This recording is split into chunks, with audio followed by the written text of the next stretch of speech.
Hello! ഇന്ന് നമ്മുടെ 30 days mini vlog ചലഞ്ചിലെ day 11 ആണ് കേട്ടോ.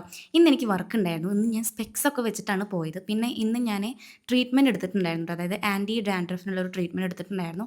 എൻ്റെ ഹെയറിൽ ഡാൻഡ്രഫ് സ്റ്റാർട്ട് ചെയ്തിട്ടേ ഉണ്ടായിരുന്നുള്ളൂ. അപ്പോൾ തന്നെ ഞാൻ ട്രീറ്റ്മെൻറ്റ് എടുത്തു. കാരണം കുറേ പേര് എനിക്കറിയാം ഡാൻഡ്രഫ് കൂടി പോയിട്ട് ഹെയർ ഫുൾ ഡാമേജ് ആവണതും അതുപോലെ തന്നെ ഹെയർ കൊഴിഞ്ഞു പോണതും പിമ്പിൾസ് ഒക്കെ ഫേസിലോട്ട് ഇറങ്ങുന്നതൊക്കെ. അപ്പോൾ എൻ്റെ ഫേസിലാണെങ്കിൽ പിമ്പിൾസ് സ്റ്റാർട്ട് ചെയ്തിട്ടുണ്ട്. അതുപോലെ തന്നെ നല്ല രീതിക്ക് ഹെയർ ഫോളും ഉണ്ടായിരുന്നു കേട്ടോ. അപ്പോൾ ഞാൻ വിചാരിച്ചു ഓക്കെ ട്രീറ്റ്മെൻറ്റ് എടുക്കാമെന്ന്. അങ്ങനെ ട്രീറ്റ്മെൻറ്റിന് ശേഷമുള്ള ഒരു ലുക്കാണ് നിങ്ങൾ ഈ കാണുന്നത്. അങ്ങനെ വൈകിട്ട് ഞാൻ ഷോപ്പിൽ നിന്ന് ഇറങ്ങിയിട്ട് ഒരു പെർഫ്യൂം ഉണ്ടാക്കുന്ന ഷോപ്പിൽ കയറിയിട്ടുണ്ടായിരുന്നു. ഒരു പെർഫ്യൂം മേടിക്കാനായിട്ട്. വിച്ചു കുറേ ആയിട്ട് പറയുന്നതാണ് അവന് ഗ്രീൻ ആപ്പിളിൻ്റെ പെർഫ്യൂം വേണമെന്ന്. സോ ഞാൻ കുറേ ഷോപ്പിൽ അന്വേഷിച്ചു കിട്ടിയില്ല. പക്ഷേ ഇവിടെ നിന്ന് എനിക്ക് കിട്ടി. അപ്പോൾ ഞാൻ അവിടെ നിന്ന് തന്നെ ലൈവായിട്ട് ഉണ്ടാക്കുന്നതൊക്കെ കണ്ടു. ദാ ഈ ഇത്രയും 3 ബോട്ടിലാണ് കേട്ടോ ഞാൻ വാങ്ങിയത്. ബോട്ടിലൊക്കെ നമുക്ക് കളർ ചൂസ് ചെയ്യും. ഞാൻ ബ്ലാക്കാണ് ചൂസ് ചെയ്തിട്ട് വന്നിട്ടുണ്ടെങ്കിൽ ഞാൻ വീട്ടിലെത്തിയിട്ട് കാണിച്ചു കൊടുത്തപ്പോൾ അവന് മനസ്സിലായി ഞാൻ സ്ക്രീൻ റെക്കോർഡ് ചെയ്യുകയാണ്. അതാണ് അവൻ കണ്ടുപിടിച്ച് ചിരിക്കുന്നത് കേട്ടോ. പെർഫ്യൂം മേടിച്ചപ്പോൾ അവൻ നല്ല ഹാപ്പി ആയിട്ടോ. എന്തായാലും ഇന്നത്തേക്ക് അത്രയേ ഉള്ളൂ. ബൈ.